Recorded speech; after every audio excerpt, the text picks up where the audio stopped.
जैसे ही कई राज्यों के चुनाव होते हैं और उनके परिणाम आते हैं, कई बार राजनीतिक रणनीति बदलनी पड़ती है और चुनाव के परिणाम दिखाते हैं कि बहुत सारी जगह ज्यादा तामझाम काम नहीं आते और बहुत साधारण से लोग एमएलए एमपी बन जाते हैं। अब इसी चुनाव में देख लीजिए, एक बर्तन मांजने वाली एमएलए बन गई,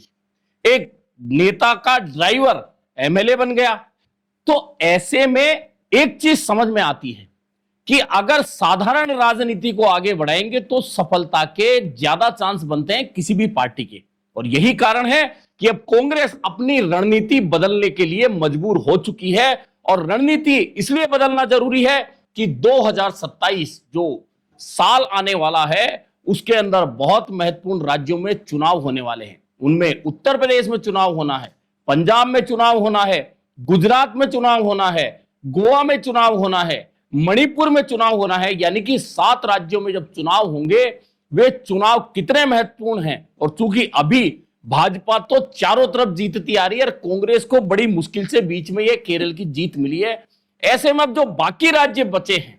उन राज्यों में जहां कांग्रेस को लगता है कि वह चुनाव जीतने की स्थिति में, वहां उसे रणनीति बदलनी पड़ेगी। जैसे कि पंजाब में कांग्रेस सोचती है कि आप अब कमजोर हो रही है, भाजपा का वहां जनाधार नहीं है, अकाली दल बहुत कमजोर हो चुका, वहां जीत सकते हैं, उत्तराखंड में मेहनत करें तो जीत सकते हैं, गोवा में जीत सकते हैं। लेकिन उत्तर प्रदेश और गुजरात में कांग्रेस जीतने की नहीं सोच सकती। लेकिन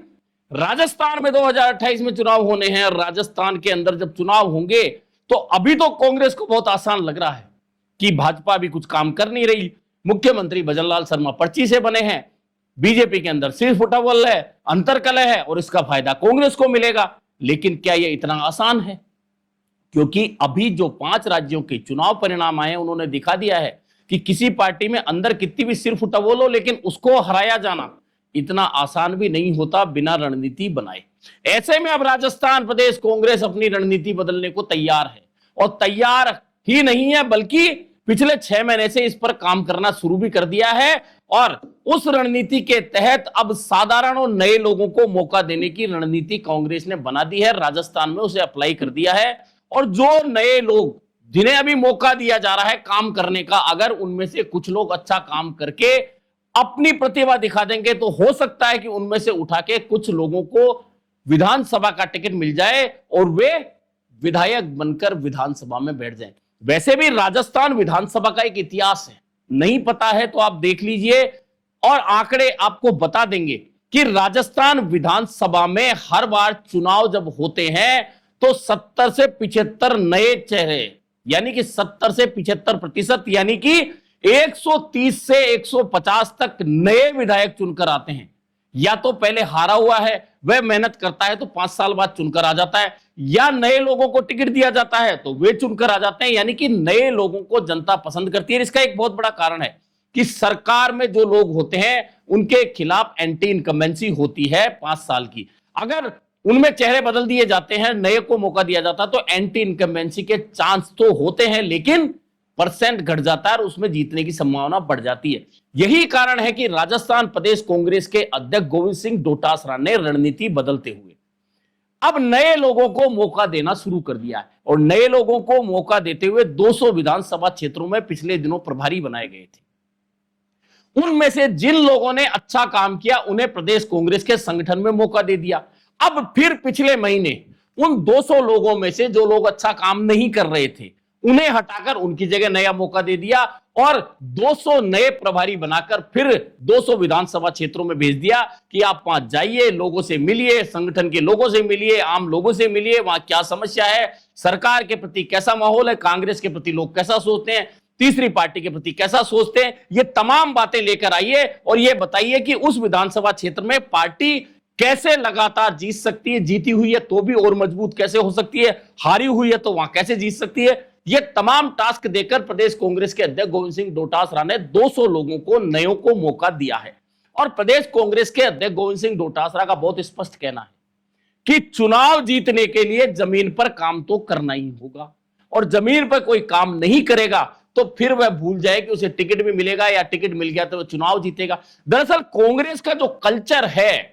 पिछले कुछ सालों से वह एसी कल्चर हो गया है। एसी ऑफिस में बैठना है, एसी गाड़ी में रहना है, लोगों से मिलना नहीं है, घर के दरवाजे बंद रखने हैं, मंत्री बन जाए तो लोगों से नहीं मिलना है, हार जाए तो यह बहाना है कि मैं हार गया, आप कुछ कर नहीं सकता, तो लोगों से नहीं मिलना है। लेकिन प्रदेश कांग्रेस अध्यक्ष गोविंद सिंह डोटासरा का बहुत स्पष्ट मानना है और उन्होंने कहा है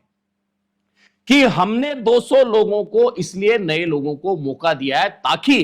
कोई ये ना कहे कि हमें मौका नहीं दिया गया, हम मौका दे रहे हैं। वे जाएं विधानसभा में, जहां प्रभार दिया गया है उस प्रभार क्षेत्र में जाएं, काम करें, रिपोर्ट बनाकर दें। अगर उनकी रिपोर्ट के आधार पर पार्टी को फायदा होता है तो निश्चित है कि उनका काम देखा जाएगा, और काम देखा जाएगा तो फिर उसके हिसाब से उन्हें आगे संगठन में सेट किया जाएगा, और सेट किया जाएगा तो हो सकता है कि उनके काम के बदले में उन्हें टिकट दे दिया जाए, उनकी रिकमेंडेशन हो जाए। और अब तो सीधा अखिल भारतीय कांग्रेस कमेटी ने एक ऐप बना दिया है, और ऐप में क्या है कि जिला कांग्रेस के अध्यक्ष और प्रदेश कांग्रेस रोजाना जो भी काम करेगी उस ऐप पर आप फोटो और खबर अपलोड करेंगे। उस खबर और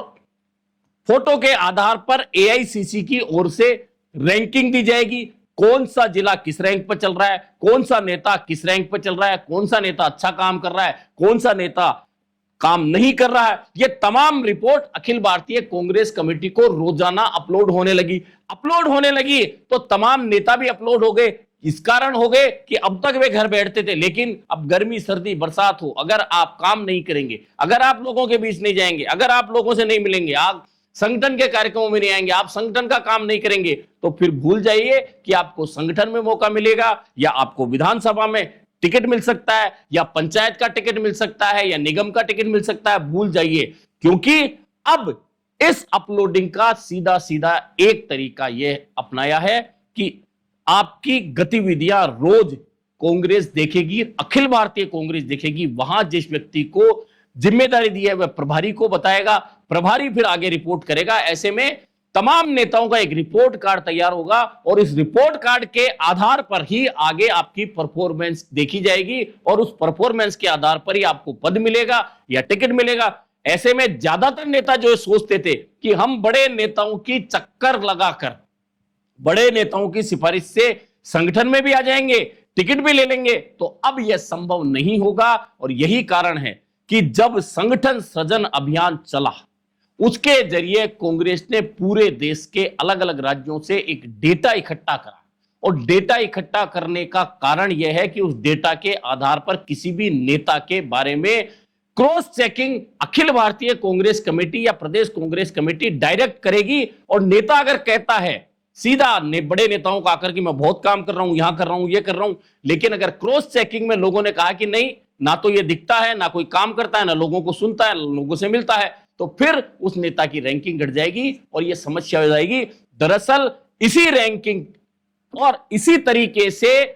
भारतीय जनता पार्टी ने पूरे देश में जिन राज्यों में उसका जनाधार नहीं था, अपना जनाधार बढ़ाने का काम किया, और उस जनाधार बढ़ाने के साथ में जिस तरह से माइक्रो मैनेजमेंट किया, और माइक्रो मैनेजमेंट करते हुए देख लीजिए कि बंगाल में 2 सीटों से सीधे 77 और 77 से सीधे 206 का आंकड़ा छू लिया। और इसका कारण यही था कि जो भी कार्यकर्ता जमीन पर काम कर रहा था, जो भी नेता जमीन पर काम कर रहा था, जो भी लोगों के बीच काम कर रहा था, उसमें से ही उठा के संगठन का पद दिया, उसी में से उठाकर विधायक का टिकट दिया, और उनमें से अधिकांश लोग जीत कर आ गए। अब उसी रणनीति पर राजस्थान प्रदेश कांग्रेस काम करना शुरू कर चुकी है। देखना है कि इस रणनीति के तहत अब कांग्रेस कितनी सफलता हासिल कर पाती है, या फिर यहां भी उसे मात मिलती है।